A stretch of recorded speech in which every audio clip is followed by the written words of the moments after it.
Imagine stepping into a role where you're the ultimate operational architect. You're the quiet powerhouse behind the scenes of this massive, really bustling organization. Right. You're not the one on the keynote stage. But without your meticulous planning, your relentless execution, those grand visions, they'd just stay visions, wouldn't they? Mm-hmm.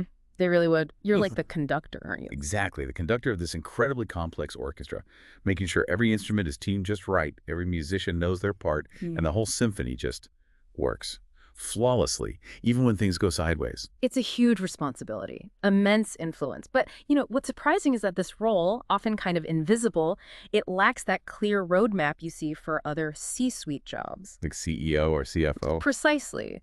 They often have more established paths, more precedents, new COOs. They often feel like they're navigating this vast, uncharted ocean, just trying to figure out the currents, the landmarks. Which is exactly the challenge that our source material for today really digs into. We're going to unpack the complexities laid out in a really insightful book, How to Be a Chief Operating Officer by Jennifer Geary. Ah, yes. Geary's work. And she brings such a rich background, doesn't she? Over 2 decades in really high-stakes places like investment banking, wealth management, and then COO at Save the Children UK. Quite the range. Absolutely. And she's very candid, sharing that even with all that experience, accounting, risk, tech, legal, her first COO job, it really highlighted these glaring knowledge gaps. Suddenly, she's responsible for HR, comms, facilities management, areas she hadn't directly managed before. Yeah, she talks about that steep learning curve, having to read voraciously, build this network of advisors, basically just to keep her head above water initially. It sounds intense. Well, and what's fascinating is that the book itself wasn't just some academic exercise. It came directly out of that struggle, her realizing, hang on, there must be a better way to prepare people for this. So it's a book she wished she'd had. Exactly. It's designed precisely to bridge that knowledge gap for aspiring COOs, for new COOs.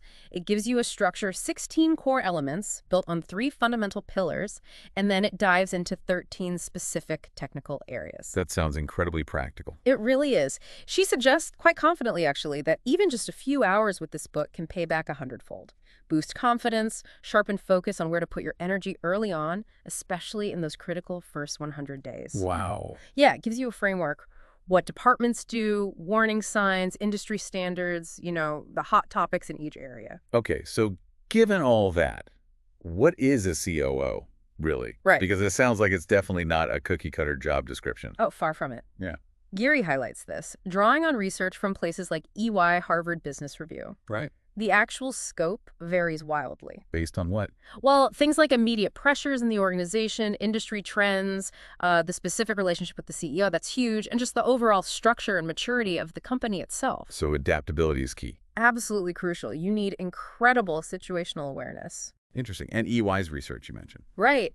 They offered this helpful way to categorize COO functions broadly into development, creating new capabilities, enablement, providing the tools and processes, and execution, the core delivery. Okay. Development, enablement, execution. Yeah.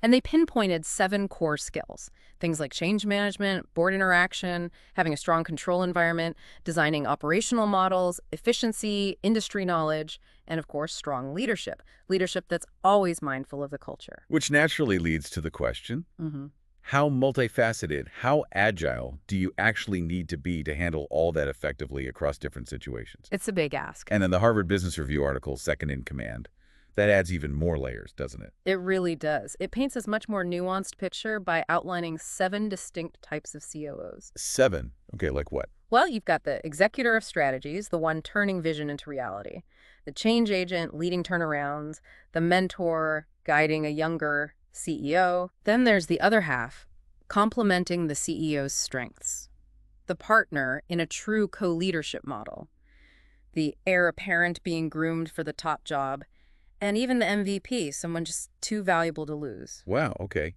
Executor, change agent, mentor, other half, partner, heir apparent, MVP.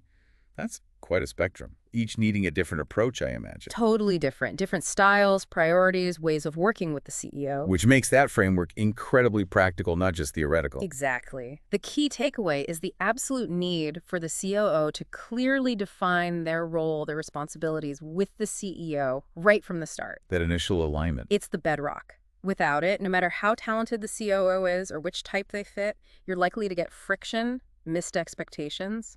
It Got can it. derail everything. Laying that foundation is paramount. Building on that thought, because what we're unraveling today is really just a glimpse, isn't it? Yeah. A taste of the kind of engaging conversations and thorough content analyses we share regularly. Absolutely. If you're finding this information valuable, and if you appreciate how we break down these complex topics into digestible, insightful nuggets, we warmly invite you. To make your way over to our YouTube channel, Audiobook Quiver, you'll discover many more explorations just like this one, all designed to give you that vital shortcut to being exceptionally well-informed. So please, if you can, take a moment to like this content, follow our channel, and definitely activate that notification bell. It's honestly the best way to ensure you don't miss any of our future releases, and your support genuinely helps us continue bringing more insightful discussions directly to you. Now let's talk about culture. Jennifer Gary calls it the first fundamental pillar for a COO. She describes it as, what was it?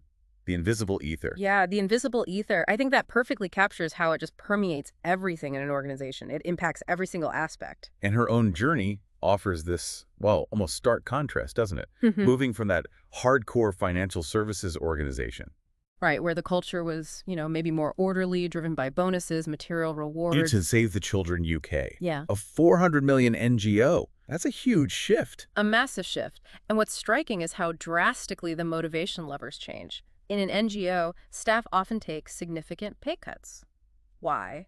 Because they're highly idealistic and values-driven. So the old motivators don't work. They just don't. Expecting obedience, relying on bonuses, that can actually backfire. It can lead to disillusionment, cynicism, even resentment among people driven by purpose. Which brings up that critical question.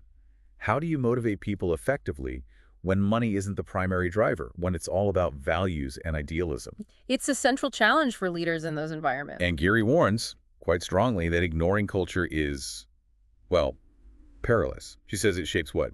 70% of people's behavior? Yeah, 70%. People instinctively adapt to the cultural norms around them. You can't fight it directly. You have to understand it. So how do you understand it? She mentions frameworks. She does. She touches on Geert Hofstede's work from IBM, things like power distance, individualism, very influential, and Edgar Schein's model. The three-layered lily pond. I remember that. Yes, it's such a great visual. You have the visible artifacts, office layout, dress code, then the espoused values, what the company says it believes, like we value innovation. Right, the official line. But the deepest, most powerful level is the tacit cultural assumptions, the unspoken rules. Like maybe the company says innovate, but the underlying assumption is don't fail. Or we value work-life balance, but everyone knows you're expected to put in 12-hour days. That's the level that truly drives behavior. Fascinating. She also mentions Cook's inventory, and more current reads like, who moved my cheese? And cynics start with why. Linking culture to purpose and navigating change. And, expanding on that, Adam Grant's work. Oh, givers take all. Yeah, in McKinsey Quarterly. He showed how a culture based on giving, on reciprocity, actually strengthens performance, even in places like U.S. intelligence services. Sharing knowledge, supporting colleagues. It led to better outcomes. So culture isn't just fluffy stuff, it's a competitive advantage. Absolutely. Genuine collaboration, mutual support that delivers real, tangible results. So as a COO, your approach isn't fixed. It has to adapt. Highly adaptive, tailored to the specific culture you find. If it's dysfunctional, you have to intervene decisively. Stop the rot, essentially. And if it's non-existent? That's often the most rewarding. You get to build it, instill the values you want. If it's well-intentioned but maybe lost its way, you consolidate, reinforce the good stuff. Okay, what if the culture is already great, optimized? Now that's the counterintuitive part. If the culture is already strong and effective, you, the COO, need to be malleable enough to fit within it. You have to adapt your style, maybe even some of your ideas, to resonate. Otherwise, they just won't land. Wow, so you adapt to the culture, not just shape it. Sometimes, yes, which really underscores the impact of leadership. Gary gives concrete steps here. First, management role modeling. Meaning? Asking yourself, how am I showing up every day? Are the executives really demonstrating dedication, collaboration, self-sacrifice? You have to walk the talk. Makes sense. What else? Staff engagement, really talking to people, listening, understanding their concerns, and crucially, acting on the small irritants early. That builds trust. Shows you're listening. Not just paying lip service. Exactly. Then authentic communications. Your messages have to match reality. No corporate jargon that rings hollow. Visual management helps too, like Save the Children, putting their strategy on huge posters, making it tangible, visible every day. And mentioning the organization's history. Yes, emphasizing the founding principles. Like the story of Eglantine Jebb's arrest for Save the Children. It connects people to a deeper purpose. And finally, recognizing iconic and little moments. A little moment. Yeah, those small everyday interactions. Saying hello, holding a door, buying coffee. Geary says those things really set the tone. Culture isn't something you just roll out. It's being set in 1,000 ways every day. Precisely. It's continuous, subtle work. Top down and bottom up, needing constant attention. Okay, so once you understand and nurture the culture, Yeah. the next pillar is strategy. That's right. Pillar number 2, strategy. The organization's North Star. Geary defines it with 3 key questions. Which are? The why, the overall objective, the mission, the what specifically needs doing to succeed, and the how, the practical ways to achieve it. It's comprehensive. Moving beyond just ambition. Absolutely. A good strategy, she insists, isn't just a document collecting dust. It's a genuine blueprint for success. And it defines what the organization is not. Equally important. That clarity provides a framework for ruling things out, actions, initiatives, markets that don't align. Yeah. And crucially, it has to resonate with what every person does day to day. Otherwise, motivation drops. Exactly. If people can't see how their work connects to the big picture, focus suffers. And this connects back to culture, doesn't it? Profoundly. Shine, the culture expert, said strategy and culture are fundamentally interlinked. Shared assumptions about who we are, what our mission is, they surface in strategic decisions. You can't separate them. You really can't. Strategic choices are embedded in the culture, and the culture shapes strategic thinking. As COO, your strategy work has to account for the cultural context. So what if the strategy is weak or just not there? Then redefining it becomes top priority. Geary offers tools for this, like the 6 paths to value innovation from Blue Ocean Strategy. Finding new market space. Exactly. Looking across industries, strategic groups, buyer groups, complementary products, functional versus emotional appeal, and looking across time for trends. It's a toolkit for strategic reimagining. Beyond just incremental tweaks. Right, and she gives 12 techniques for actually creating strategy. She stresses being realistic, it takes huge effort, might reduce your visibility elsewhere temporarily. And involving the whole exec team? Essential. Not just for buy-in, but so they deeply understand the choices and consequences. And critically, allowing time for real, deep, complex thought. Like McKeown says, strategists who don't take time to think are just planners. Precisely. It's challenging work. Needs diverse inputs and, crucially, embracing passionate, unfiltered debate to uncover assumptions and trade-offs. It's not about quick fixes. Definitely not. And to execute well, Geary debunks 5 common myths, drawing from HBR. Okay, myth number 1. That execution just equals alignment. Reality. Connections between functions break down. Silos happen. Myth 2. Sticking rigidly to the plan. Nope. Agility is key today. You have to adapt. Okay. That just communicating the strategy means people understand it. Wrong. You need simplicity, repetition. It has to sink in. Oh, yeah. That a performance culture alone drives execution. Too much focus on individuals can kill teamwork. And the last one, myth 5. That strategy only comes from the top. Actually, distributed management, where strategy is owned broadly, is far more resilient. Interesting. Okay, so that leads us to the third pillar, change, which is constant. Absolutely constant. And the COO is uniquely placed to spot these opportunities for change. You often have that better end-to-end view, even better than the CEO sometimes. You see the bottlenecks the investment needs. Where departments aren't pulling their weight, where initiatives are draining energy without delivering results, leading to that dreaded change fatigue. And the key insight here is that change is more about people. Much more about people's psychology and emotions than it is about tasks. Leading change requires influence, motivation, inspiration, plus belief, confidence, tenacity, patience. It's deeply human. So how do you gauge an organization's capacity for change, its change muscle? Good question. Geary suggests asking people about past changes. How did they land? What were the challenges? What's their confidence in current initiatives? Get the real story. Yeah. And take an objective look at the entire change portfolio. Is it achievable? Are we tackling the right problems? Are solutions actually being delivered and adopted? Are we learning from mistakes or repeating them? So as COO, you lead change from the front. You have to. And always start with the strategy. If a change initiative doesn't link back, ask why. unless it's mandatory compliance, of course. And build a wide support base. They cohort at all levels, not just senior management. Empower those culture carriers, the respected folks across the ranks. They have huge influence, often more than executives in the middle ranks. Right, they have the ear of their peers. Exactly. And here's a really key piece of wisdom. Be prepared to flex, to give things up.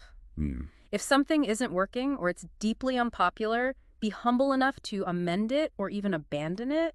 That shows you're listening, and that's incredibly motivating. Instead of just pushing through regardless. Right. And ensure projects actually end properly. Mark successes, assess benefits, learn lessons, and celebrate. Otherwise, it feels relentless and pointless. Utterly exhausting. Also, challenge the benefits of later project phases. Often 80% of the value comes early with diminishing returns later. Don't just keep going because you started. Which brings up project governance. Crucial. Geary stresses project portfolio management. Governance over the whole portfolio, not just individual projects. What's the common mistake? A loose attitude to starting new projects without considering capacity, resources, the cumulative impact. That's how you get change fatigue and burnout. The head of change needs a clear mandate. Absolutely, to assess the whole slate. And the executive team needs the discipline to prioritize, to choose what's achievable and impactful. Her Barclays Wealth example sounds powerful. It really illustrates it. Analyzing those 120 initiatives brought clarity, showed the cost, the delay, the waste of constantly jumping between things. And the COO has a role at each stage. From inception, design, development, testing, launch, to benefits realization. You're often the voice of realism, pushing for full lifetime costs, making sure you're solving a real problem, not just implementing a pet solution. And there are warning signs of a weak change muscle. Definitely. Projects that never end. Chronic change fatigue. A history of failures. No clue about benefits achieved. Too many projects overwhelming teams. Demotivated teams. Unclear budgets, often with a side of, we'll just work harder. All red flags needing COO attention. Urgently. Okay, let's shift to the COO's essential toolkit, starting with IT, the digital nervous system. Always challenging, right? Notoriously so. Often first to feel the need for change, expected to react instantly. The COO needs to be IT's critical ally, their champion. Helping them balance legacy systems with new tech, control costs, articulate value. All of that. And IT's role is so comprehensive now. It's strategy, architecture, the IT skeleton, business analysis, software development, operations, infosec. Information security, that's huge now. Massive. Plus knowledge management, making sure future devs understand old code, talent management within tech, and of course, business continuity, disaster recovery. It's a vast domain, which raises the question, is the organization's IT structure really robust enough for all that, covering all those interdependent bases? It's something every COO needs to assess. Geary points to key frameworks here. COBIT 5. Right, the one that helps align IT with the business strategy, making sure tech investments actually meet stakeholder needs. Exactly. It's about building the right things, not just cool things. Then there's ITIL. Information Technology Infrastructure Library, the best practice for IT service management. Yeah, ensuring IT supports business goals, minimizing disruption, optimizing customer experience. If customer service keeps complaining about outages, ITIL gives you a structured way to improve things. And ISO 27001 for security. The international standard covers legal, physical, technical controls, needs buy-in from everyone. Even if you don't get certified, benchmarking against it is vital. And cyber threats mean the CO and CIO have to be joined at the hip. Absolutely. Understanding risks, getting them on the register, resourcing the team properly, educating everyone, leveraging external networks. It's a constant battle. Needs continuous review, proactive defense. And IT itself is changing, moving beyond just support. Fundamentally, it's shifting to value delivery, proactively looking for ways tech can improve or bypass processes. Huge focus on innovation, using Agile for rapid betas. And relationships are key for the CIO. Crucial. Strong internal relationships, building bridges with business units, strong external ones, staying ahead of tech and threats, and setting the strategic agenda for digital. Adapting constantly. Which means embracing new methodologies like Scrum and Agile. Widely adopted now for rapid development, MVPs. Geary notes their speed, but also the potential for rework if not managed well. And that two-speed or bimodal IT idea. Gartner's term. maintaining older, stable ERP systems while developing cutting-edge digital stuff separately. Allows big companies to be digitally agile without ripping everything out. That's the idea, but there are dangers. Complex interfaces between old and new can be fragile, and you risk creating a two-tier tech culture. The legacy team versus the cool digital team. That can hurt morale. Right. Okay, next toolkit item, operations, the engine of value creation. The alchemy, as Geary puts it, turning inputs into outputs, creating value for the customer. It covers everything from forecasting and capacity planning to incident management, quality control. Making sure processes deliver the specified quality. Exactly. And operations means very different things depending on the industry, doesn't it? Financial services might be transaction processing. Airlines, flight scheduling, NGOs, supporter care, donation processing.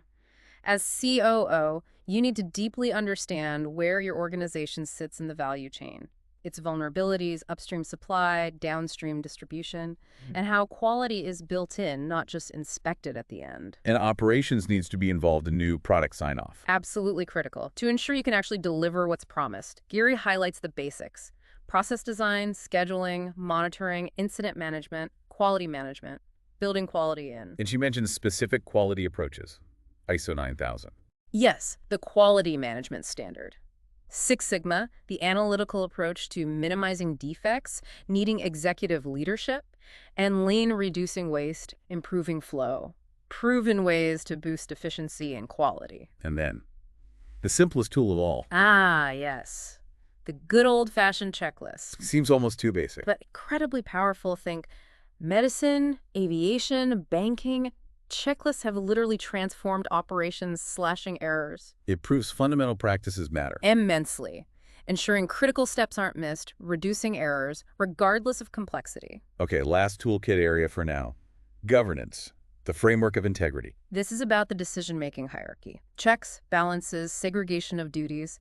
How the board, its committees, audit, risk, remuneration interact with each other and the executive team, providing oversight, ensuring compliance, safeguarding the organization's health. And it's a balancing act. A very delicate one. A board that's too hands-off, risks missing major issues, too involved in day-to-day stuff, frustrates execs, causes analysis paralysis. So how does the COO help strike that right balance for effective governance? That's a key part of the role.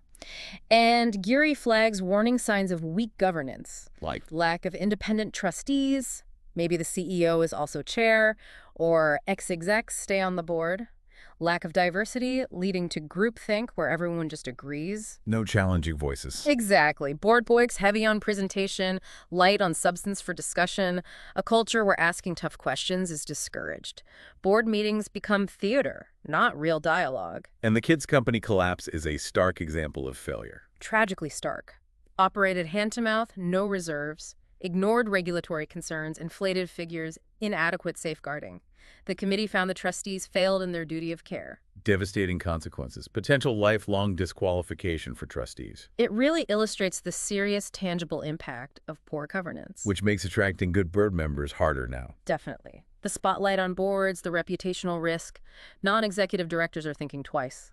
Organizations struggle to get the diverse, skilled NEDs they need to challenge assumptions and prevent groupthink. So good governance is hard, great governance is even harder. Maintaining good governance is an achievement. Great governance comes from that genuine synergy, diverse NEDs bringing all their expertise, challenging and supporting the execs. That leads to clearer priorities, real breakthroughs. It's often in tough times you see the true quality of the trustees. Okay, after covering all that culture, strategy, change, IT, ops, governance, plus finance, risk, HR, legal, compliance, supply chain, comms, facilities, safeguarding. Wow. It's easy to feel overwhelmed. Completely understandable. And as Geary notes, leading those departments, that's only part of the job. You're also a figurehead, building relationships with peers, the CEO, the board, making your mark. So how do you manage it all? Prioritization has to be key. Absolutely crucial. Geary points to Naim O'Keefe's Your First 100 Days. It suggests defining outcomes for 10 different senior exec roles or areas. 10 roles. Like what? Things like transition maker, content learner, team builder, communications provider, not just the business achiever aspect. And then breaking those outcomes into specific 30, 60, 90-day targets. A framework for focus and accountability across the whole role. Exactly. It helps you address the broader scope, not just get sucked into firefighting. And she also recommends a personal habit, the miracle morning. Yeah, Hal Elrod's Savers routine. Silence, affirmations, visualization, exercise, reading, scribing. She sees it as a powerful way to stay strong, focused, resilient amidst the chaos. Reminding yourself of your agenda before the day swamps you. Precisely. Holding on to your priorities, your vision, despite the constant demands. Which brings up that mindset. Yeah. How do you become that positive person who believes in the best but expects the worst? The one who filters for the CEO finds satisfaction in solving problems, even with constant anxiety. It takes that generalist mindset, knowing a bit about everything under your remit, but also deep self-awareness, actively avoiding that always-on firefighting mode that kills clarity. Because the COO is the filter for the CEO. Essentially, yes. Protecting their time and focus so they can drive the mission, think strategically about the future. And the CLO is also key for innovation and agility. Undeniably critical. Approaches vary, startup versus multinational, but universal principles apply. Focus on minimum viable product, MVP. Get ideas out quickly. Right. Short cycle times 6 weeks or less. Acceptance of failure as learning, and the ability to pivot decisively. It's that cycle. Try, learn, try again. And the focus is on talent. What's compelling is that respect for talent often trumps the initial idea. Y Combinator is famous for this. They back great people with an okay idea over okay people with a great idea. Because great people can evolve the idea. Exactly. They believe talented people can adapt, refine, pivot even a flawed concept into something successful. The human element is key. And innovation isn't just products. It's applying Agile to IT, mastering that twin speed approach. Yes, finding ways to get leaner, faster tech to users even with legacy systems humming in the background. Using clever interfaces to connect the old and new, providing stability and agility. Which leads to the idea of liquid leadership. Being able to mobilize action, share information quickly, adapt fast, regardless of hierarchy. It means embracing that reacting is as important as planning, as McCune says. Because no strategy survives contact with reality unchanged. Precisely. The ability to adapt and respond effectively is just as vital as the initial plan. So after this whole exploration, culture, strategy, IT, governance, everything, Yeah. the COO emerges as this, well, truly unsung hero, doesn't it? The master orchestrator. The steady hand ensuring the whole complex machine runs smoothly, efficiently, but also evolves strategically, thriving amidst constant change. It leaves us with a really powerful realization about the role's impact. And maybe a compelling question for you, our listener. How can you apply these principles, clarity, prioritization, adaptability, not just in a huge company, but in your own role, your team, even your personal projects? How can you use these insights to drive success, create real value? Maybe think about those little moments in your own work culture, the why behind your personal strategy, the strength of your own change muscle. We've definitely covered immense ground today, unpacking the intricate, pivotal role of the Chief Operating Officer, from setting direction and fostering culture to navigating IT and governance. Jennifer Geary's book, How to Be a Chief Operating Officer, really does offer an invaluable blueprint. It provides practical tools, actionable frameworks for anyone in or aspiring to that demanding seat. Our goal, as always, is to give you those essential nuggets of knowledge, helping you get well-informed, quickly, and thoroughly. We really hope this exploration sparked some aha moments, offered fresh perspectives you can apply, whether you're aiming for a COO role or just seeking more impact where you are now. And if you enjoyed this analysis, if you want more engaging conversations, more breakdowns of insightful content, more reviews, then we wholeheartedly encourage you one more time, please visit our YouTube channel, Audiobook Quiver. please take just a moment now to like this content, follow the channel, and definitely hit that notification bell. It's the best way to ensure you don't miss our future releases and to support us in creating more valuable discussions for you. Until next time, keep learning, keep questioning, and keep making a meaningful impact wherever you are.